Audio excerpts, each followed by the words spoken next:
And what I love about your reporting is you find a way in the midst of a myriad of others trying to hunt for new angles and new perspectives to advance the story. And let's talk a little bit about the way you advanced the Trey Lance story, because I thought your piece on Jeff Christensen was really, really profound. It was really interesting. You found and tracked down the quarterback coach, Jeff Christensen, who's worked with hundreds of quarterbacks through the years, and had spent time in Dallas this offseason working with Patrick Mahomes and Trey Lance, and advanced that story. And tell us a little bit about what you think Christensen did to help Lance, and did you see any of that improvement in this latest OTAs?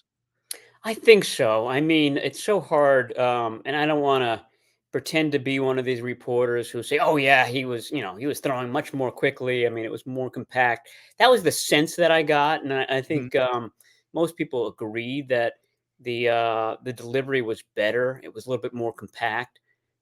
He was certainly accurate in the practice, although he didn't seem to be, you know, throwing too many ambitious throws. But I thought I saw improvement, and I thought that the biggest takeaway from Christensen was that he was saying that when he was down there for that month, they would have some pretty ambitious days where Lance threw a lot, and the last thing that Christensen wanted to do was get this guy injured. So I think he said 3 days of throwing, and then there would be a day off, and Lance would ice his arm, he'd ice his elbow. He was dealing with soreness, and Christensen thought that that was problematic. That if he was throwing correctly, that he shouldn't have these soreness issues.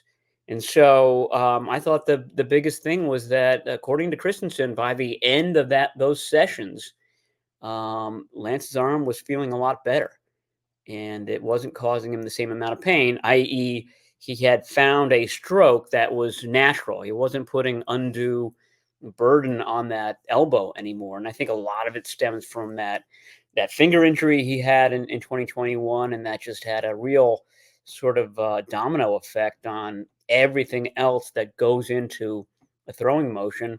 And the hope, and this was another point that Christensen was making, is that it's never finished. It's not like you go in and you fix a couple of wires, and all of a sudden the wiring in your house is correct.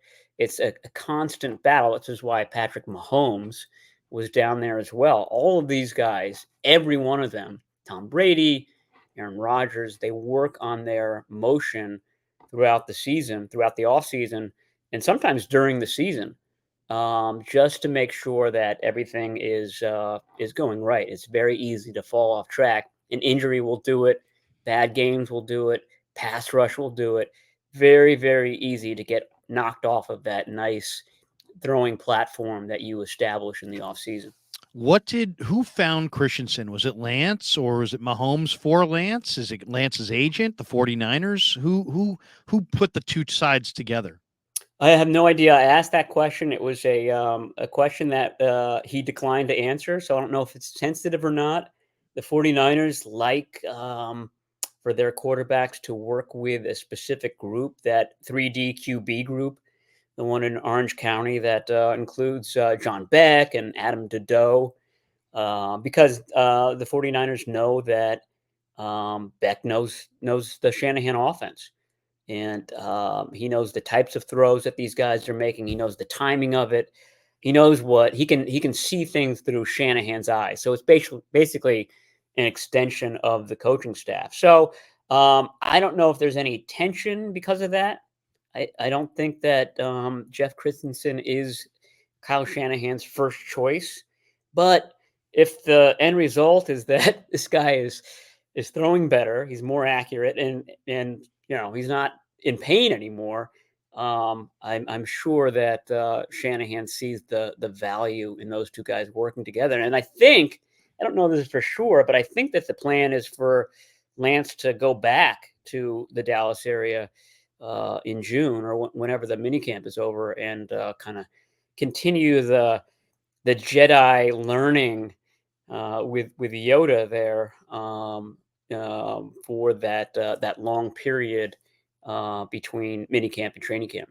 One of the anecdotes in the piece was that maybe the average quarterback, or it might take Christensen on average with a quarterback maybe a day to find the root of the issue. But with Lance, it took 4 days. Did you ever find out?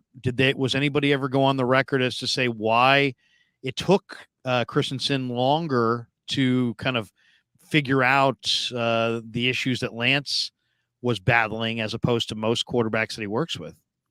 Yeah, I mean, I think it's as simple as that there was a lot wrong. The way that Christensen explained it, that there was a root issue, and he wouldn't get into what the root issue was, but that's what caused several other things to be a little bit out of whack. And so once that root problem was addressed, everything else started to pretty methodically and pretty rapidly fit together better. And he said that by the end, the last 7 days were extremely impressive. And, Lance left town with Christensen thinking that he made a lot of progress during that time there. Of course, the throwing coach is always going to kind of hype up the work that he did. And Lance has mostly downplayed it. I mean, I remember talking to him right after the season on locker room cleanout day and asking him, "Are you going to work on your delivery in the off season?" And he said no. And I was kind of astounded by that. So there's always this disconnect between the players and everybody else about kind of what they need to do.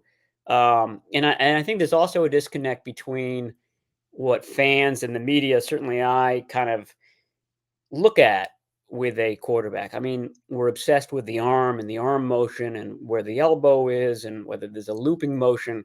But I think that the real experts, certainly Shanahan, is more obsessed with feet and a player's base and things like that. And obviously, it's getting all of that from foot to the eyes, getting all of that in sync, and that's what Christensen really worked on with Lance.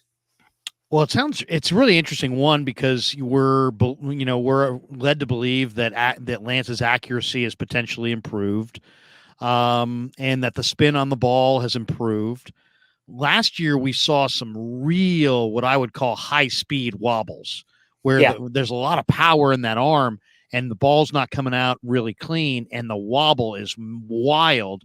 And then I went and looked up Trey's drop rate. Now, granted, it was a small sample size, but he had a 10% drop rate.